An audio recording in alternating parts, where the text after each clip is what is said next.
जय श्री कृष्ण। नमस्कार। सब कहते हैं कि ये प्रॉब्लम है, ये प्रॉब्लम, ये समस्या है, समस्या है। अब उसका सॉल्यूशन क्या? तो हर व्यक्ति अपने स्तर पर समस्याओं का निदान निकालता है, समझाता है, बताता है। पर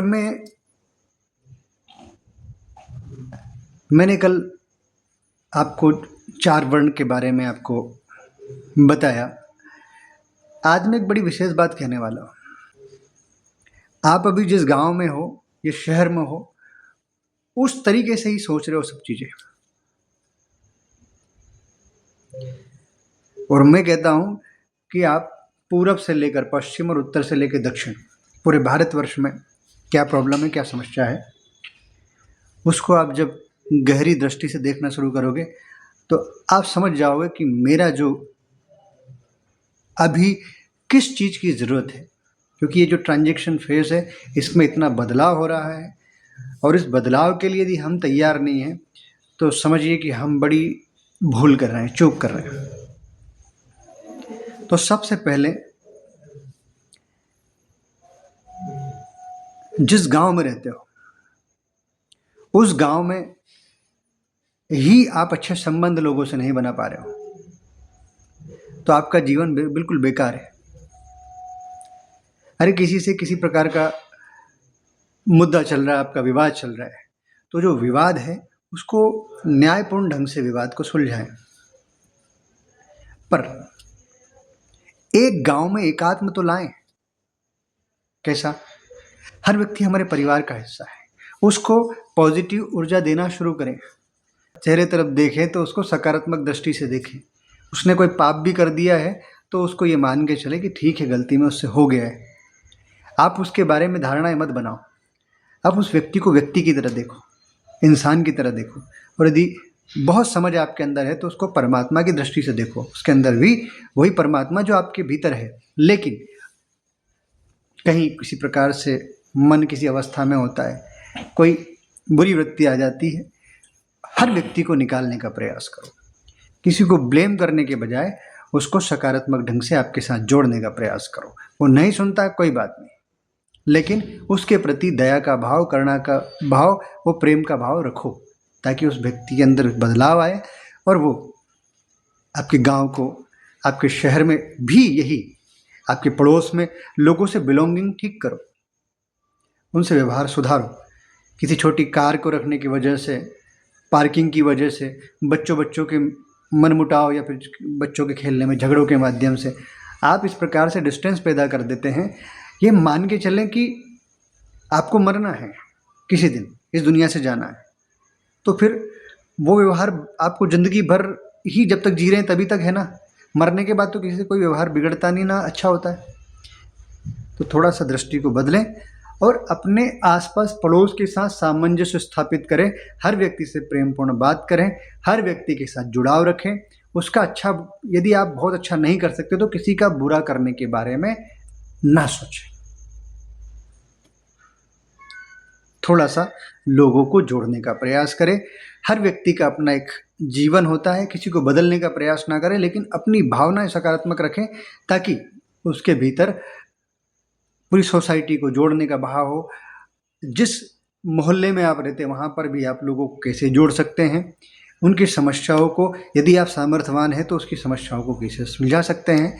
तो हर दृष्टिकोण से उस समाज के भीतर इस प्रकार से कि जिस प्रकार से हम गंगा के पास खड़े होते हैं ना, तो हमारा सबका भाव क्या होता है?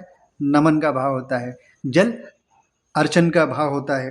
ठीक है, हम सूर्य देवता के सामने खड़े होते हैं ना, हमारा भाव क्या होता है? सभी का नमन का भाव होता है। तो प्रत्येक व्यक्ति के प्रति ये भावना पैदा करें। ये प्रकृति पूरी क्या करती है हमारे लिए? निस्वार्थ पूरी तरह से हमें कुछ ना कुछ देती है। तो हम क्या करें? हर व्यक्ति के भीतर इतनी बॉन्डिंग हो जाए। देखो, कुछ लालच से बचें, शॉर्टकट में कोई प्रगति करने से बचें। क्यों? क्योंकि आप ये मान के चलो अंततः आपको इस दुनिया से जाना है, तो स्थापित क्या करना है? सिर्फ धर्म।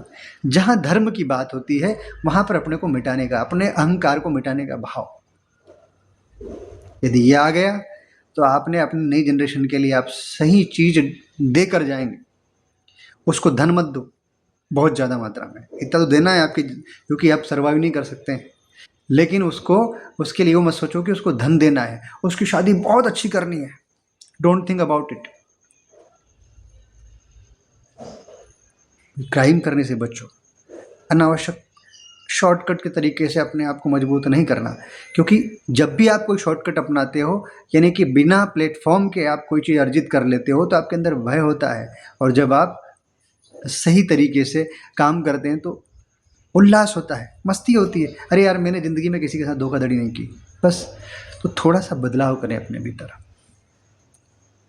अंत तो गत्वा एक बात, सब तरह के लोग होते हैं, लेकिन थोड़ा सा इग्नोर करना सीखो। किसी ने कुछ बोल दिया, बुजुर्ग ने कुछ बोल दिया, कोई भाषा बोल दी, तो इग्नोर करो। उसको थोड़ा इग्नोर करोगे तो उससे क्या होगा, आपकी ऊर्जा बचेगी, तो उसको सही जगह पर लगा पाओगे। अब मैं आपको उन सभी बंधुओं को, इस भारतवर्ष के सभी बंधुओं को कहता हूँ, यदि आपसे कोई आपकी जाति पूछता है ना, तो उसको बड़े प्रेम से कहना।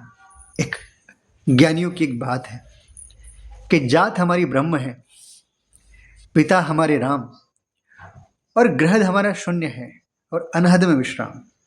बस जब, क्योंकि कोई व्यक्ति पत्थर मारता है ना, तो उसको अपना जो व्यक्ति है कि जो आपको नुकसान नहीं पहुंचाता है, बस किसी कारण से आपसे दूर है, तो उसको क्या करना है, उसको बेहतर जवाब देकर चुप किया जा सकता है, या उसके भीतर अच्छे भाव पैदा किए जा सकते हैं। जब आप अच्छे उत्तर देते हैं, लोगों को रिप्लाई अच्छा करते हैं, तो यह समझ के चलिए कि आप उसके दिल में इतनी बड़ी जगह बना लेंगे कि वो जीवन भर आपको नहीं भूलेगा। तो मैंने क्या बताया, जात हमारी ब्रह्म है। ब्रह्म का मतलब जो क्रिएटर है इस यूनिवर्स का। देखो, आपकी मान्यता कुछ भी हो, लेकिन एक बात तो है कि इस यूनिवर्स को कहीं ना कहीं किसी ने डेवलप किया है। अब उसको ये मान के चले कि उसको नाम तो देना पड़ेगा, तो ज्ञानियों ने नाम दिया है, ये मैंने नहीं दिया। जात हमारी ब्रह्म है और पिता हमारे राम। राम का मतलब होता है, सब अपनी दृष्टि से देखते हैं, लेकिन बहुत ज़्यादा विचार मत करो इसमें, अभी समय ऐसा है कि जात हमारी ब्रह्म है, पिता हमारे राम, और गृहद हमारा शून्य है। ठीक है, जहाँ पर सब कुछ भी नहीं है, वहाँ पर सिर्फ पूर्ण है, शून्य है। ठीक है, गृहद हमारा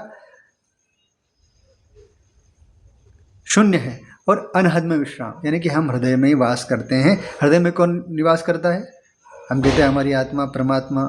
ठीक है, आत्मा सो परमात्मा। जो भी आप भाव दृष्टि रखते हैं, जो भी आपके गुरु वचन होते हैं, उन सबको दृष्टि रखते हुए ये भावना को आत्मसात करें, और आप लोगों को बहुत सुंदर सुंदर जवाब देकर उनको जीत सकते हैं। धन्यवाद।